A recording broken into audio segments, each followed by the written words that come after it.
Hello there, my name's Card.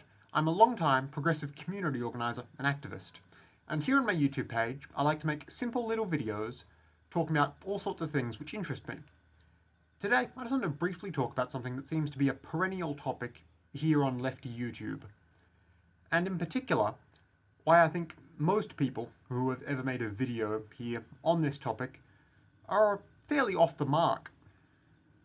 I'm going to talk about the dreaded AltRight pipeline, and how, if it really exists, then surely it must have tried to get me, since theoretically I must be in its core target demographic, and how, the way I see it, I must have thwarted its attempts to get me.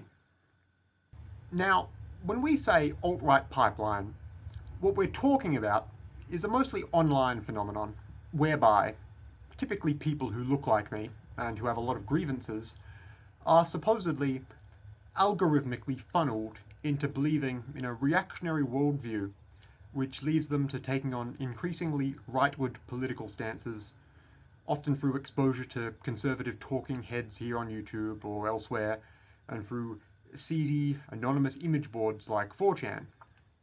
Now here's the thing. I look like me, and I have a lot of grievances, and since I was a teenager, I've had access to the internet. So surely this reactionary funnel was trying to get me. So why did I turn out okay? How did I escape the clutches of the alt-right pipeline? Well, frankly, that stuff is real, but it only ensnares you if you're really, really, really dumb. That's it. If you go on YouTube and get recommended, say, Jordan B. Peterson or Ben Shapiro or anyone like that without knowing who they are, and you watch a video from them, if you're not dumb, you immediately clock it as being conservative propaganda and you aren't interested in watching them any further. If you're on Facebook or Instagram or Twitter or wherever and you see some brain-rotted baby boomer telling everyone that, real patriots are back in control, and any day now QAnon is going to liberate all the mole children Obama hid under the vaccination clinics. If you see that, you should be able to just intuit that's not correct. It's not hard, guys.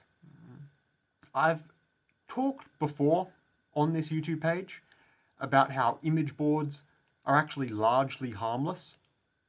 Not to say there isn't any bad eggs on them, but if you see a post on 4chan, for example, complaining about how the Jews are secretly taking over the world, that should just register to you as blatantly false.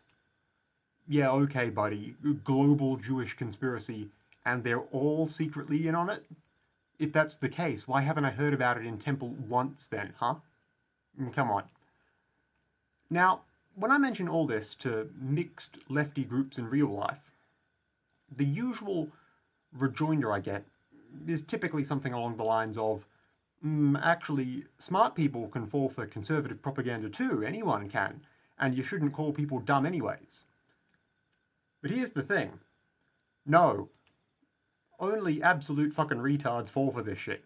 If you're working class, and you think the empty promises of conservatism, let alone what you actually get in practice from the implementation of right-wing policies, is any kind of good deal for you, then it's because you're a dunce. That's it, end of discussion.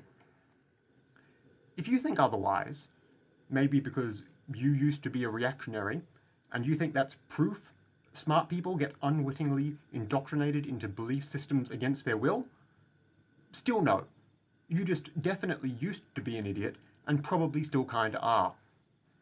In personal politics, as in most things, the simplest answer here is the correct one. You choose what political viewpoints you seek out to hear from, and you choose what to believe. That's it. It's just something to keep in mind. Goodbye.